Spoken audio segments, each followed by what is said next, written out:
তারাপীঠের মহাশ্মশান, আগুনে পুড়ে ওঠা সাধনার রহস্য। সাধক বামাখ্যাপা জীবন্ত তন্ত্রের প্রতিচ্ছবি। এখানেই রাতে জাগে অলৌকিক শক্তি।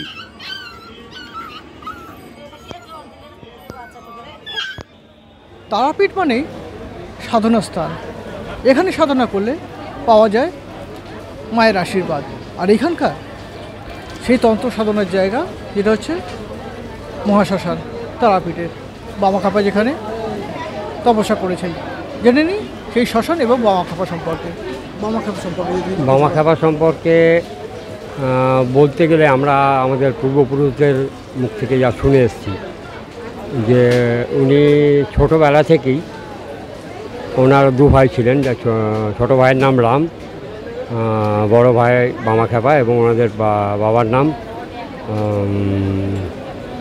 বামাখ্যাপার বাবার নাম হচ্ছে, উনি বামাখ্যাপার পিতা, উনি তানপুরা নিয়ে মন্দিরে এসে মন্দিরের বারান্দায় বসে ভক্তিমূলক তারামায়েরই গান গাইতেন, আর বামাখ্যাপা পাশে বসে থাকতেন।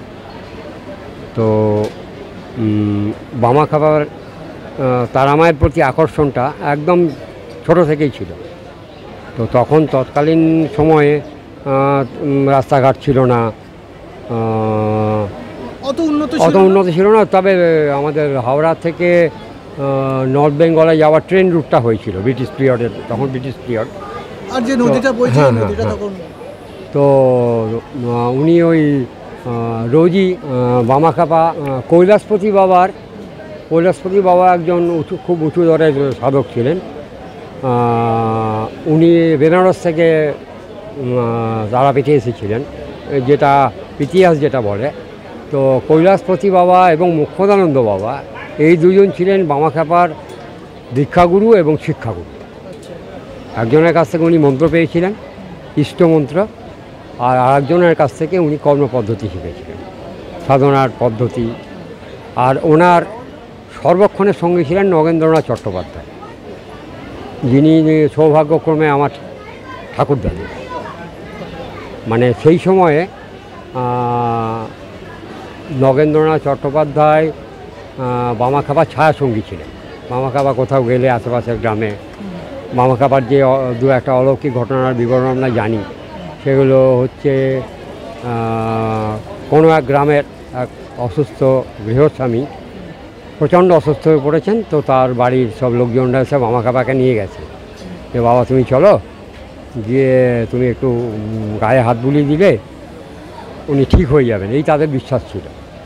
তো নগেন্দ্রনাথ চট্টোপাধ্যায় রাস্তায় যেতে যেতে ওনাকে সব শিখিয়েছেন, যে দেখো বাবা, তোমাকে গিয়ে ওখানে কী বলতে হবে, তুমি ওখানে যেন গিয়ে বলবে বাড়ির লোক মহিলাদের সামনে, যে বাবা সুস্থ হয়ে যায়, ভালো হয়ে যাও।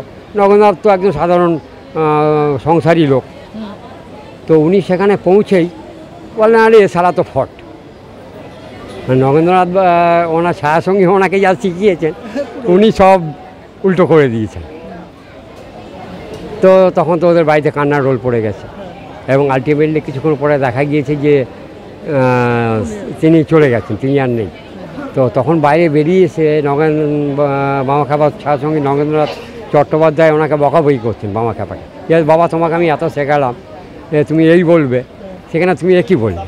তো বললো, আমি কী করবো বলো, আমার মুখ থেকে মা ওই বলালো, আমি ওই কথা বলে দিলাম, আমি কি জানি বলো। তো এই ধরনের বামাখ্যাপার ক্যারেক্টার ছিল। মানে কেউ কিছু শিখিয়ে দিলেও উনি শেখানো বুলি আওড়াতে পারতেন না।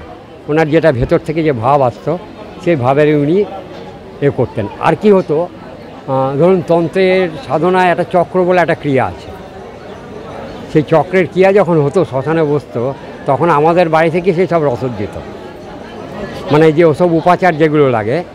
তো সেই সমস্ত উপাচারও এই বিভিন্ন কালু ভুলু এরকম সব নাম দেওয়া কুকুর ছিল, সব ওই সব বামাখ্যাপারই সব আশেপাশের সব সঙ্গী। তো ওর গলায় একটা গামছা বেঁধে আমাদের বাড়ি পাঠিয়ে দিত, কুকুরের গলায়। বাড়ির যারা আমাদের বাড়িতে যারা মা দিদিরা থাকতো, তারা সব ওই যা যা উপাচার লাগবে সেগুলো ওই গামছায় বেঁধে আবার কুকুরের গলায় বেঁধে দিলে নিয়ে শ্মশানে চলে যেত। হ্যাঁ, এইগুলো ছিল ওদের সব তৎকালীন সব। এখানে তখন জঙ্গল টঙ্গল না, এখন তো সব এত বড় বড় সব হোটেল লজ হয়ে গেছে। আমি আমার শৈশবে দেখেছি এখানে মাটির রাস্তা। তো এরকম অলৌকিক ঘটনাও ঘটেছে এবং বামাখ্যাপা সাধনা সিদ্ধিলাভের পেছনে বামাখ্যাপা যে মায়ের দর্শন পেয়েছিলেন তার পেছনে সবথেকে বড় ভূমিকা আছে মুখ্যানন্দ বাবা এবং কৈলাসপতি বাবা। আর ওনার মার এর সময়কার কথা তো আপনাদের বলেছি যে কী রকমভাবে উনি ওনার সিদ্ধির ক্ষমতা প্রয়োগ করেছিলেন। আর মহাশ্মশান বলতে গেলে আমি তো অনেক মানে আপনাদের তারা আমাদের ভারতবর্ষের তীর্থক্ষেত্রের বহু তীর্থক্ষেত্র আমি নিজেও ঘুরেছি এবং তীর্থক্ষেত্রের সব মানে বিভিন্ন সংগ্রহ রচনাও পড়েছি, কিন্তু কোথাওই মহাশ্মশানের উল্লেখ আমি আর কোথাও পাইনি। ইভেন তারাপীঠের শ্মশানকেই মহাশ্মশান বলা হয়। তো আমি আমার বাবা মায়ের কাছে গল্পও শুনেছি যে এখন তো শ্মশান মানে কি বলবো আপনাকে, শ্মশান না বলে অন্য কিছু বলাই ভালো। তো আগের যে শ্মশান ছিল সেখানে ঢুকতেও গা ছমছম করত, মানে এখানে হ্যাঁ ছিলেন, এখানে ওখানে আপনার মাটি মানুষের দেহের হাড় কঙ্কাল, হ্যাঁ করটি কঙ্কাল এ সমস্ত ছড়িয়ে ছিটিয়ে আছে, গাছের ডালে শকুন বসে রয়েছে এবং মরা ডেড বডি ছিঁড়ে ছিঁড়ে খাচ্ছে। এরকম একটা ভয়াবহ পরিস্থিতি আগের দিনের শ্মশানে ছিল, মানে যে সময় বামাখ্যাপার আমল বা তারও পরবর্তী কিছুকাল এই ধরনের শ্মশানের আপনার ইতিহাসও পাওয়া যায় এবং আমাদের বংশ পরম্পরায় শুনেও আসছে এইসব ঘটনা। মানে 90 দশকের পর থেকে পরিবর্তন, অনেক পরিবর্তন। ভয় নয়, আপোষ নয়, শুধু সত্য খবর পরিবেশনার প্রত্যয়। সত্যম নিউজ।